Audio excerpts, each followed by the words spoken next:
ಓಂ ಗಂಗಣಪತಯೇ ನಮಃ. ಶ್ರೀ ಗುರುಭ್ಯೋ ನಮಃ.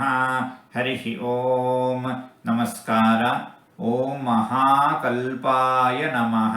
ಕರ್ಮಾನುಸಾರ, ಯೋಗ್ಯತಾನುಸಾರ, ಅರ್ಹತಾನುಸಾರ ಭಕ್ತರು ಕೇಳಿದ್ದನ್ನು ಕೊಡುವವನು ಭಗವಂತ.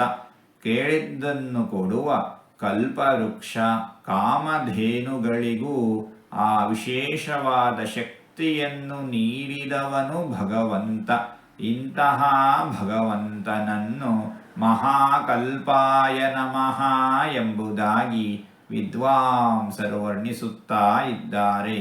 ಹೀಗೆ 4 ತೊದಲು ಮಾತುಗಳನ್ನು ಆಡಿದ್ದೇನೆ. ಇದರಲ್ಲಿ ಏನಾದರೂ ತಪ್ಪುಗಳು ಇದ್ದರೆ ಆ ತಪ್ಪುಗಳನ್ನು ಬಿಟ್ಟು ಒಳ್ಳೆಯದು ಅಂತ ಏನಾದರೂ ಇದ್ದರೆ ಆ ಒಳ್ಳೆಯದನ್ನು ಮಾತ್ರ ಸ್ವೀಕರಿಸಬೇಕು ಅಂತ ಹೇಳಿ ಪ್ರಾರ್ಥನೆ. ಈ ನುಡಿಗಳನ್ನೆಲ್ಲ ಆಡಿಸಿದ ಭಗವಂತನಿಗೇ ಸರ್ವವೂ ಸಮರ್ಪಿತ. ಸರ್ವಂ ಶ್ರೀಕೃಷ್ಣಾರ್ಪಣಮಸ್ತು.